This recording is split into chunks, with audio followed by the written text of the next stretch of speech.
Madame la Ministre, d'abord, merci pour cette invitation et puis pour l'engagement que vous prenez auprès des collectivités sur les problématiques qui tiennent à cœur à tous ceux qui sont dans cette salle. Je voudrais rapidement quand même situer Brest, parce que Brest, ville reconstruite, donc des années 50 avec un parc immobilier 50-75, donc avec actuellement des difficultés sur la rénovation énergétique, sur l'accessibilité et sur un certain nombre de problématiques qui sont au cœur de notre sujet. Donc les points forts de notre engagement sur cette convention, c'est d'une part tout ce qui est problématique éclairage public, parce qu'on sait que on peut là, sur la problématique des lampes en particulier, être innovant et puis gagner assez rapidement, puisque l'investissement est rapide et le retour sur l'investissement aussi.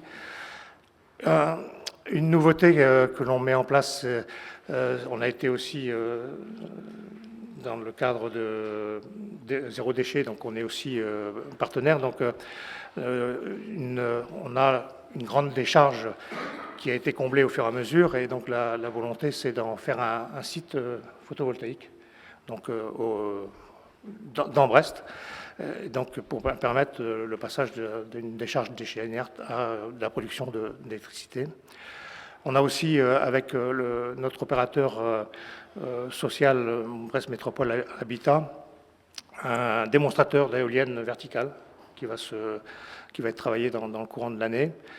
Et puis, on travaille aussi avec les écoles, et en particulier avec une école, l'école du Forestou, pour ne pas la nommer, sur toute la problématique biodiversité, etc. Donc, mettre en place dans l'école des petits espaces pour la faune et la flore, et voir un petit peu au cours de l'année comment tout ça vit. Et puis, dans le cadre de la COP21, on est aussi à mobiliser les écoles sur la problématique du réchauffement climatique. Et puis donc, notre volonté étant par les enfants, aussi de remonter vers les parents et d'avoir donc une démarche proactive sur toutes ces problématiques. Donc voilà un petit peu rapidement, juste un petit point de détail. On est aussi Brest, énergie marine de la mer, et énergie marine renouvelable, pardon. Et on travaille actuellement sur un projet d'une petite ferme marine photovoltaïque sur un plan d'eau que l'on a actuellement.